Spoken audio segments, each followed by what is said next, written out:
이 딸을 살해한 혐의로 재판에 넘겨진 아버지 사건 먼저 얘기를 해보겠는데, 자, 이 기자 사건 개요부터 좀 설명해 주시죠. 이 피고인은 중국 국적의 남성입니다. 40대 남성이고요. 지난해 8월에 서울 강서구의 한 호텔 욕실에서 이 딸 7살이었는데 이 딸을 목 졸라 숨지게 한 혐의로 재판에 넘겨졌습니다. 아이고. 이 장 씨는 2027년에 전 부인과 이혼을 하고 2달 뒤에 이제 여자친구와 중국에서 동거를 시작했다고 합니다. 이제 장 씨는 이 전 부인에게 이제 딸이 양육하고 있었는데 한 달에 한 번 정도 딸을 만났고 그런 과정에서 이 동거인이 이 장 씨의 딸 때문에 안 좋은 일이 생겼다면서 이제 마귀라고 부르기도 했다고 합니다. 마귀. 그러면서 이제 여자친구 새로 생긴 이 애인과 동거를 하면서 아이가 생겼었는데 2번 정도 유산을 했다고 합니다. 이 때문에 이제 이 동거 여성은 장 씨의 딸 때문이라고 생각을 했다고 하고요. 그래서 이제 검찰 입장에서는 이 공소 사실 자체는 이런 동거인이 극단적인 선택까지 시도하자 이 장 씨가 딸을 살해하기로 마음을 먹고 지난 8월에 자신의 딸과 한국에 들어와서 이 범행을 저질렀다 이렇게 판단을 했습니다.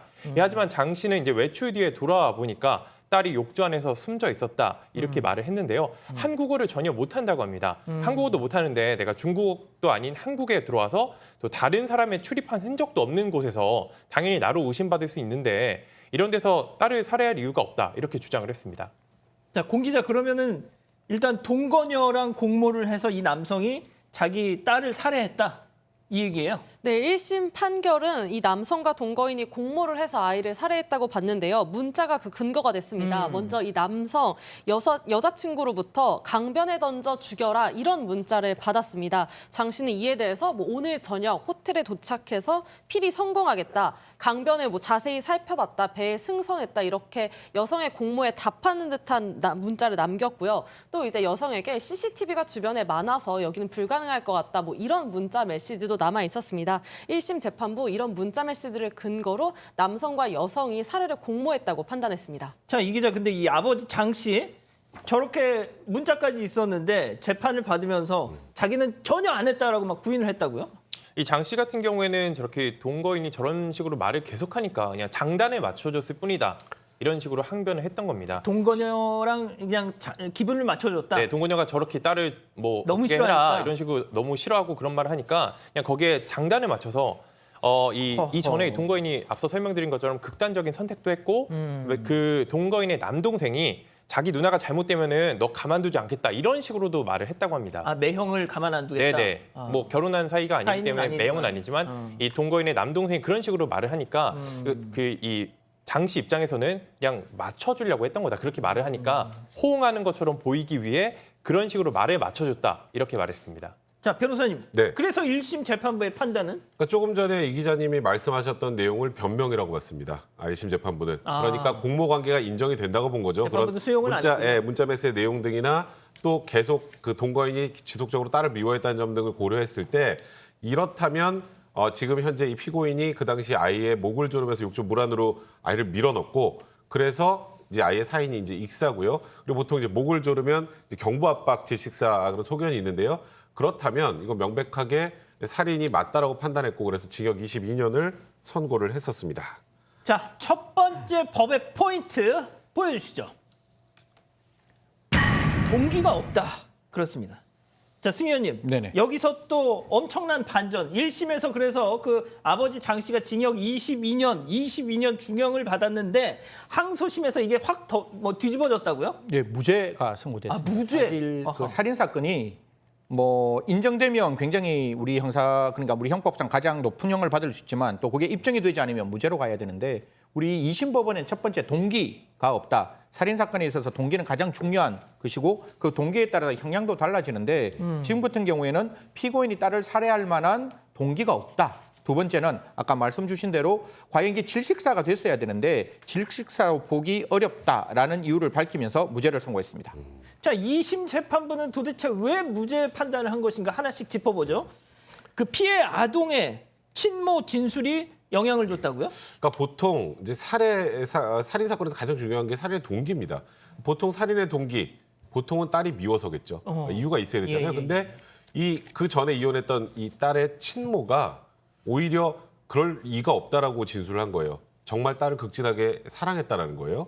그리고 그러니까 아버지 장 씨가? 네, 아버지 장 씨가. 그리고 지금 어쨌건 양육은 이 아이의 엄마가 하고 있었고 이번에 그 한중 교류 무용 공연에 이 아이가 참석하는 과정에서 이 아이를 데려가 달라고 오히려 얘기를 했다는데 아니 내가 만약에 이 전 남편이 아이를 학대하거나 증오하는 그런 낌새라도 있었으면 내가 보내줬겠느냐.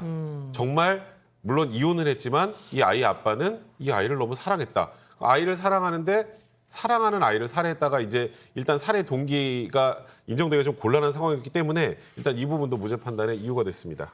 자, 승 의원님. 네네. 그러면은 또 무죄 근거 하나. 이 딸이 사망한 후에 이 아버지 장 씨의 행동도 재판부의 어떤 그런 판단에 영향을 줬다고요? 가장 아버지가 딸이 사망했을 때의 전형적인 모습을 보였다라고 이야기를 하는데요.